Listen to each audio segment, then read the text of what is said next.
Hey everybody, this is Alex Merced from alexmercedcoder.com, and this video is going to be a masterclass on Python comprehensions. So Python comprehensions are a really cool feature in Python that I really wish they would add to JavaScript because it's pretty neat. That allows you to do the results of things like map and filter when it comes to like lists in dictionaries pretty easily. It's actually really cool. So what we'll do is we'll show you sort of like the different ways you would do things before comprehensions was added to Python. Then we'll do it with comprehension so you can kind of really see the difference. So I'm going to make, first we'll do list comprehension. So I'm going to make a file, list comps.py. So we'll do that first. I'm going to open up my terminal here in VS Code. And okay, and again, I'm using Python 3.10. Let me just clear the terminal. Give us that space.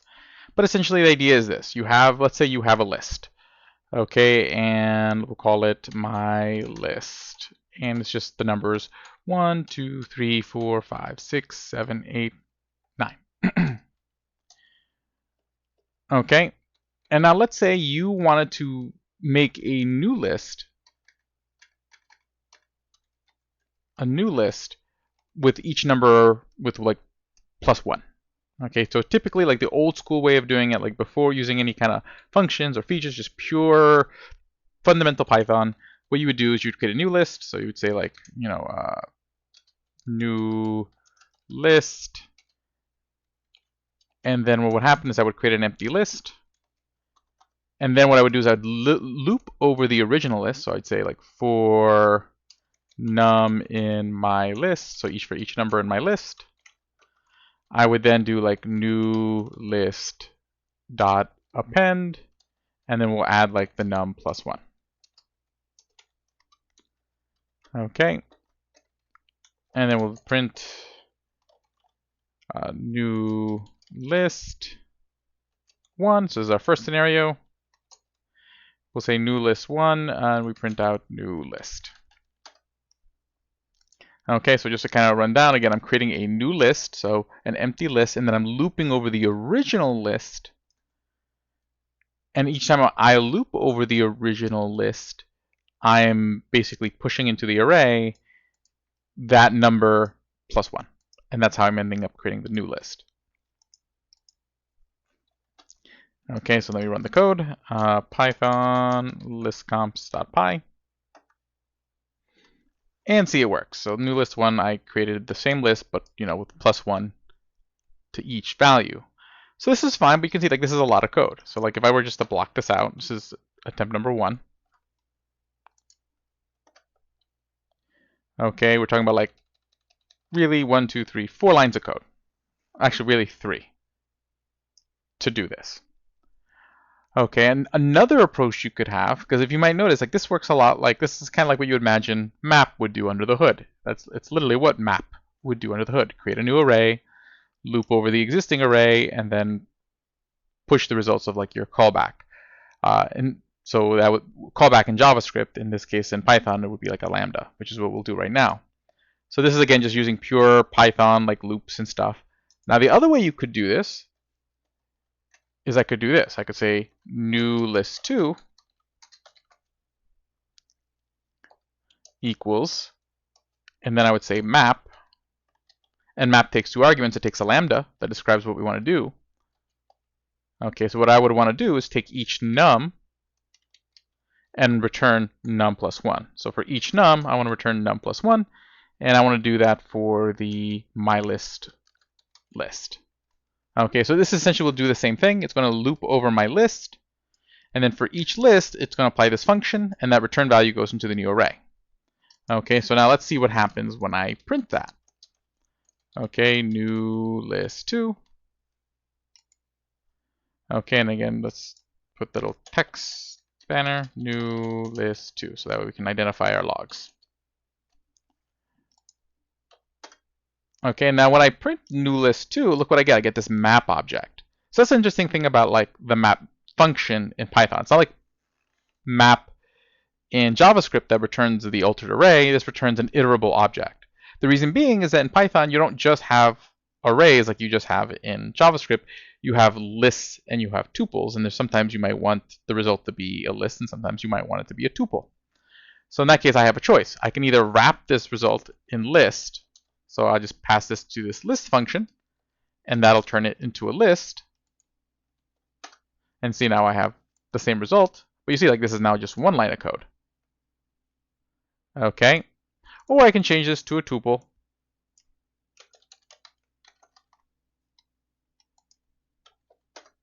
And now it's a tuple.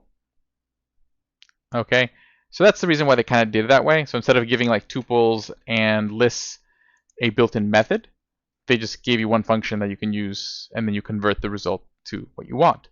Okay, so actually I want that to be a list, but you can see like this is much better than the loop. This is like I got this done in one line. This is nice. This is not so bad. But having to keep track of like still kind of following all these like functions inside function calls, still maybe not the most readable version possible. Okay, can we do better? This is where list comprehensions comes in. Okay, like the syntax for list comprehensions is the following. We'll put the square brackets to represent a list. Okay, and basically what you're saying is like, we'll call this like the result expression. So you're saying this is what I want. So this is the so in this case num plus 1 for each item in collection. Okay, and that's essentially how we do that. Okay, and let's see here. So how would I do this? I would say new list 3 equals, I'll put the array. So what's the expression that I want? I want there to be, I want to get back num plus 1. So for each num in my list. Essentially, I'm saying the same thing that I said here, but it's kind of like a weird cross between these both approaches, except I'm doing it in sort of one line. So I'm saying, hey, this list should be populated with num plus 1, num being each num in my list, or like each thing in my list. Okay, and that looks a lot cleaner. And now if I print that, new list 3,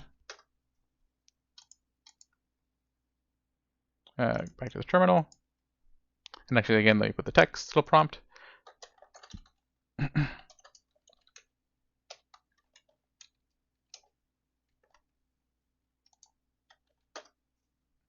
Okay, cool. Now that works.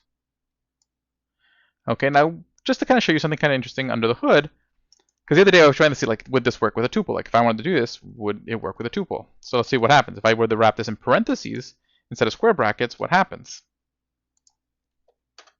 See, instead I get this generator object. So that's technically it's this syntax that's generating a generator, another iterable object like the map object or the filter object. But I have basically what happens when you put the square brackets, it just intrinsically knows, oh, you want a list, so it automatically passes it to that this list method. So it's the equivalent of me essentially doing this. But because I'm using parentheses, it doesn't know that I necessarily want a tuple, because you can also use parentheses to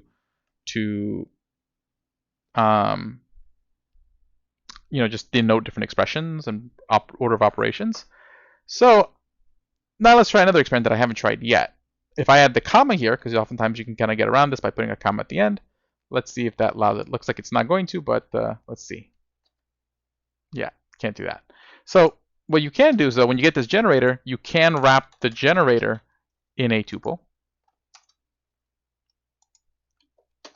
And that way you can still use like you can use this comprehension syntax for a tuple as well. And let me just try one more thing. Let's try to see if I can do it with a set. I'm sure I could. And yeah, see, it works with a set as well. Okay, so essentially the syntax is pretty flexible and pretty makes it pretty easy to kind of like derive a new list, a new set, a new tuple from an existing list, set, or tuple. Okay, from an existing sequence at the end of the day. Okay, so let me change this back to a list.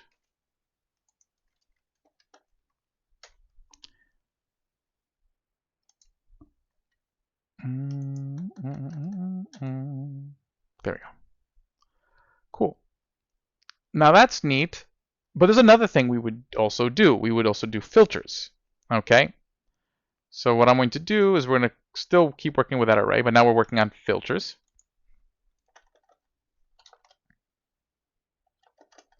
So again, the old school way I would do a filter manually without, using a filter function. Okay, you would do something like this. Again, I would create a new array. So we'll say like filtered list1 equals an empty array.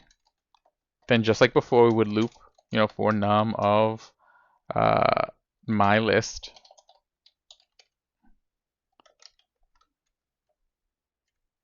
In, because we're in Python, not JavaScript.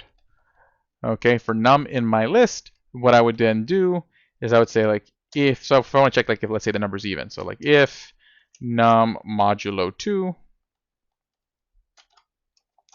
equals 0, then again, not JavaScript. There we go. Filtered list 1 dot append num. Or I could do num plus 1 if I wanted to like do the map at the same time. But essentially that would do the result. So only numbers that would get pushed into the new array, because again, the point of filtering is removing only having the items you want. So I'm saying, hey, I only want the items that are even. So now if I print this, so I'll say filtered list 1, which will equal filtered list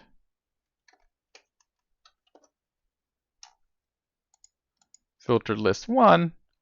Let's see how that looks. You see there's only the even numbers in that list.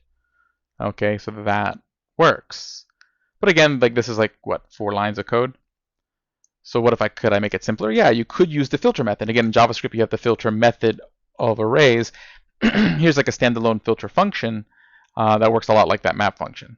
So I would do, let's say, filtered list 2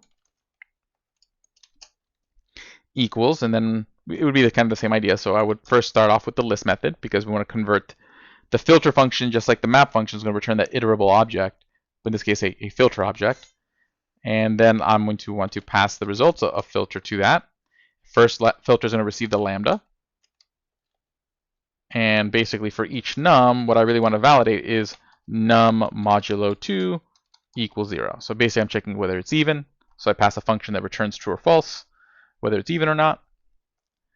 Okay, and then I'm going to pass the list.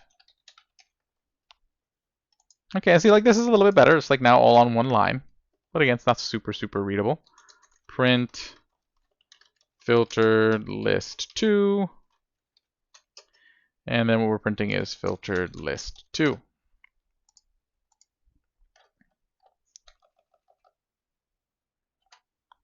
Okay. And see I get the same result. So this does the same thing as this. Again, this is not necessarily a bad way to do it. Okay. But of course, Comprehensions makes it even easier. Okay. So we can do like filtered list 3 equals, and it's the same idea. I'm going to go do a new list, so use the square brackets. But except I don't want to really change the results, so I'm just going to say n, or actually just say num, for num in my list, if, and now I can add an if clause, if num modulo 2 equals 0. So this is essentially the same thing. It's just saying, hey, I want the number for every number in this list if that number is even. Okay, and you can see like this is a lot cleaner looking than this. It's just basically I'm expressing exactly what I want in this new list, and then I can print this new list. So filtered list 3, and we'll say filtered list 3 is what we're printing there. And let's try that out. And see it's the same thing. And you know what's even better is you can mix both. So now the cool thing is in one expression I could do map and filter. Okay. So let me show you how you would do that.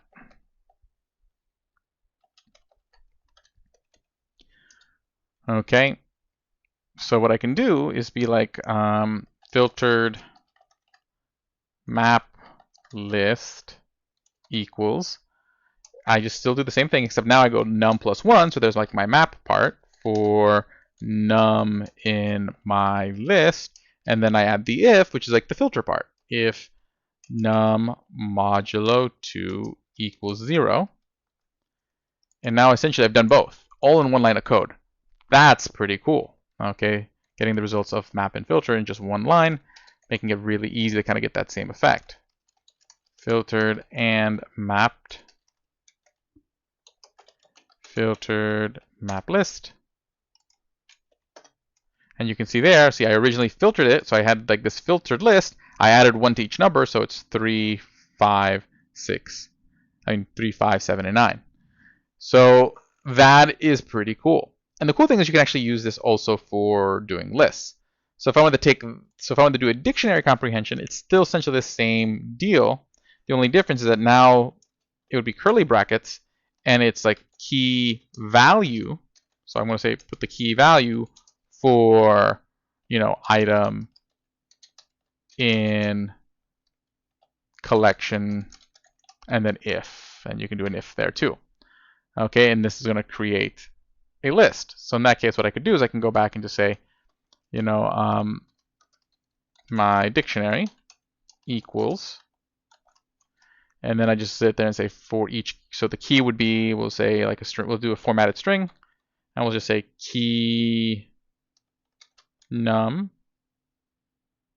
I don't know why that curly bracket showed up there. Oh, I see, I know why. Num, so the dollar sign I don't need. Key num colon, the value will be num plus, let's say num. Okay, for num in my list, and I only want the even numbers, so I'll just say if num modulo 2 equals 0. So basically, it'll only do this for the numbers where they're even, and then for each number that's even, the key will be this string, and the value of the key will be num. Okay, so let's see if I do that. So print my dictionary. Now if I print that, and see, I get exactly that. I get a dictionary with just the even numbers, and the keys are like key 2, key 4, exactly this string that I expressed here. So that's pretty cool.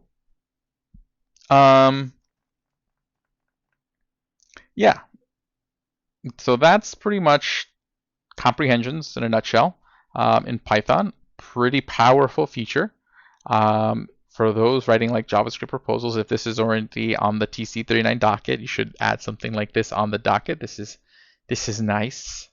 But otherwise, yeah, that's, hopefully you guys find this video instructive on how to use this feature. It is kind of one of those features that, like, if you're not, that can be kind of tough to kind of fully appreciate at first, but once you appreciate it, it really is a time saver, and really actually makes it easier to think about certain things and think through certain patterns. So enjoy. And make sure to hit the like button and subscribe.